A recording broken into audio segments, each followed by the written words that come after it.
আকাশবাণী কলকাতায় আজকের তাজা খবর। আজকের প্রধান শিরোনাম, বীরভূমের শক্তি কমছে, 2 বছর পর গ্রামে ফিরতে অনুব্রত ঘনিষ্ঠদের মারধর তৃণমূলের একাংশের। শোনা গেছে কেন একেবারেই উচিত কাজ হয়নি, ক্ষুব্ধ বিচারপতি। এবার বড় নির্দেশ হাইকোর্টের। 32,000 প্রাথমিক শিক্ষক এবং 26,000 শিক্ষক ও শিক্ষাকর্মীর চাকরি বাতিল মামলার শুনানি নিয়ে গুরুত্বপূর্ণ আপডেট জেনে নিন। দীপাবলির আগে রাজ্যের মহিলাদের বড় উপহার, বিনামূল্যে পাওয়া যাবে গ্যাস সিলিন্ডার। স্ত্রীর হাতে খুন স্বামী, আটক স্ত্রী ও ছেলে, চাঞ্চল্য নিমতায়। দ্রুত এগোচ্ছে ঘাটাল মাস্টার প্ল্যান, শীঘ্রই বড় ঘোষণা মমতার। সংবাদ প্রতিদিন ডিজিটালে জানালেন দেব। ভোট প্রচারের শেষ দিনে বিজেপিকে বড় ধাক্কা, প্রাক্তন সাংসদকে দলে ফেরালো কংগ্রেস। মেয়ের খুনিরা বুক চিতিয়ে হাসপাতালেই ঘুরে বেড়াচ্ছে, সুপ্রিম শুনানির পর বিস্ফোরক অভয়ার বাবা। বিস্তারিত। তৃণমূলের জেলা সভাপতি অনুব্রত মণ্ডল জেল থেকে ফিরে আসার পর গ্রামে ফিরে আসতেই শুরু করেছেন অনুব্রত অনুগামীরা। অনুব্রত মণ্ডল জেলে যাওয়ার পর তৃণমূলের একাংশের চাপে তাঁরা গ্রাম ছাড়তে বাধ্য হয়েছিলেন বলেই অভিযোগ। সে সময় গ্রাম ছাড়া বেশ কয়েকজন অনুব্রত অনুগামী তৃণমূল কর্মীরা হাটশিরন্দি গ্রামে ফিরে এসেছেন। কয়েকজনকে দেখা যায় তারা অনুব্রত মণ্ডলের পা ছুঁয়ে প্রণাম করছেন। তারা প্রায় 2 বছরের বেশি সময় গ্রাম ছাড়া ছিলেন। এই ঘটনা প্রকাশ্যে আসতেই বোলপুরে নতুন করে রাজনৈতিক উত্তেজনা বাড়তে শুরু করেছে। নানুর থানার নানুর বিধানসভার হাটশিরান্দি গ্রামে জেলা সভাপতির গ্রামেই তার অনুগামীদের মারধর করা হচ্ছে বলে খবর প্রকাশ পেতেই তৃণমূলের অন্তর্দ্বন্দ্ব শুরু করে নতুন করে প্রকাশ্যে আসতে শুরু করেছে। উল্লেখ্য, নানুর বিধানসভার দায়িত্বে রয়েছেন বীরভূম জেলা পরিষদের সভাধিপতি কাজল শেখ। তৃণমূল কর্মী খুদু বাগদি জানান, দাদা জেলে যাওয়ার পর থেকে গ্রাম ছাড়া ছিলাম, দাদা আবার বীরভূমে ফিরতেই আমরা গ্রামে ফিরে এসেছে।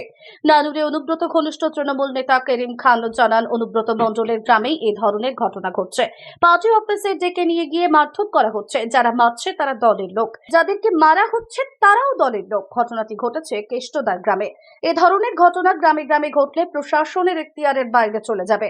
নানুরের প্রাক্তন বিধায়ক গদাধর হাজরা এই মারধরের ঘটনাটি কার্যত স্বীকার করে নিয়েছেন।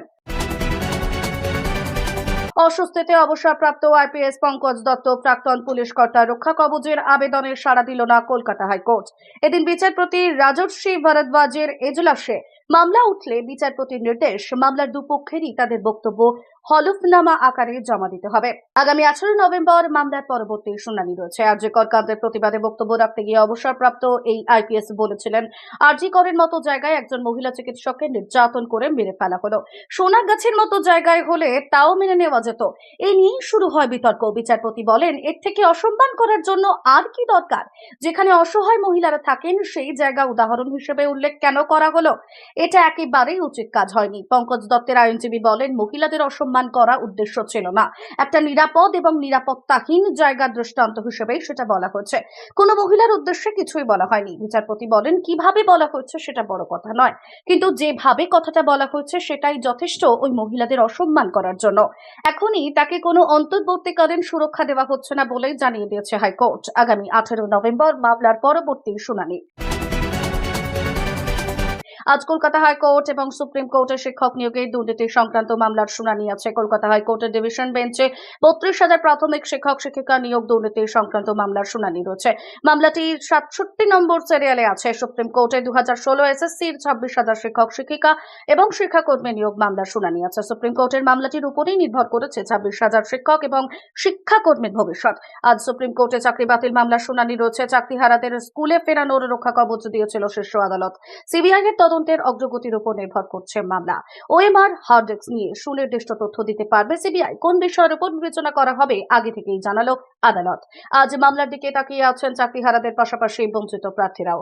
এর আগে বেশ কয়েকবার এই মামলার শুনানি পিছিয়ে গেছে। প্রধান বিচারপতি ডিওয়াই চন্দ্রচূড়ের ডিভিশন বেঞ্চে প্রায় 26,000 শিক্ষক এবং শিক্ষাকর্মীর চাকরি বাতিলের মামলার শুনানি হওয়ার কথা থাকলেও শুনানির তারিখ পিছিয়ে দেওয়া হয়। বারবার শুনানি পিছিয়ে যাওয়ায় আশাহত হচ্ছেন শিক্ষকরা। উত্তরপ্রদেশের যোগী আদিত্যনাথ সরকার এবারে রাজ্যের কোটি কোটি মানুষকে দীপাবলির আগে একটা বড় উপহার দেওয়ার ঘোষণা করেছেন। উত্তরপ্রদেশের মুখ্যমন্ত্রী যোগী আদিত্যনাথ বলেছেন, দীপাবলির আগে প্রধানমন্ত্রী উজ্জ্বলা যোজনার সমস্ত সুবিধাভোগীদের বিনামূল্যে এলপিজি সিলিন্ডার দেওয়া হবে। মুখ্যমন্ত্রী আরও জানিয়েছেন, এই সংক্রান্ত সমস্ত প্রস্তুতি খুব শীঘ্রই সম্পন্ন করতে হবে এবং যে কোনো ক্ষেত্রে দীপাবলির আগে বিনামূল্যে গ্যাস সিলিন্ডার সাধারণ মানুষকে দিতে হবে। কারা বিনামূল্যে গ্যাস সিলিন্ডার পাবেন সে ব্যাপারেও ঘোষণা জারি করা হচ্ছে। সোশ্যাল মিডিয়া হ্যান্ডেলের মাধ্যমে বিশেষ তথ্য দিয়ে মুখ্যমন্ত্রী যোগী আদিত্যনাথ বলেছেন, দীপাবলি উপলক্ষে প্রধানমন্ত্রী উজ্জ্বলা যোজনার সমস্ত সুবিধাভোগীদের বিনামূল্যে গ্যাস সিলিন্ডার উপহার দেওয়া হবে। এই সংক্রান্ত সমস্ত আনুষ্ঠানিকতা শেষ হয়েছে ইতিমধ্যেই। প্রতিটি ক্ষেত্রে দীপাবলির আগে সমস্ত সুবিধাভোগীদের বাড়িতে গ্যাস সিলিন্ডার পৌঁছে যাবে। যদি সেটা না পৌঁছায়, সরাসরি তারা গ্যাস অফিসেই যোগাযোগ করতে পারে। নিমতা স্ত্রীর হাতে খুন, স্বামী ঘটনায় আটক করা হচ্ছে স্ত্রী ও ছেলেকে। থানায় খুনের ঘটনা আত্মসমর্পণ করে অভিযুক্ত স্ত্রী। ঘটনাটি ঘটেছে বেলঘরিয়ার নিমতা গোলবাগানে। মৃতদেহ আটকে বিক্ষোভ এলাকাবাসীদের। পুলিশি আশ্বাসের পর দেহ উদ্ধার করা হয়। ইতিমধ্যেই দেহ ময়নাতদন্তের জন্য হাসপাতালে পাঠানো হয়েছে। স্থানীয় সূত্রে খবর, মৃত ব্যক্তির সুরাজ আলীর অভিযোগ, মঙ্গলবার সায়না বিবি নামে অভিযুক্ত ওই মহিলা এবং তার সন্তান তারা মিলে সুরাজ আলীকে হত্যা করে পালিয়ে যায়।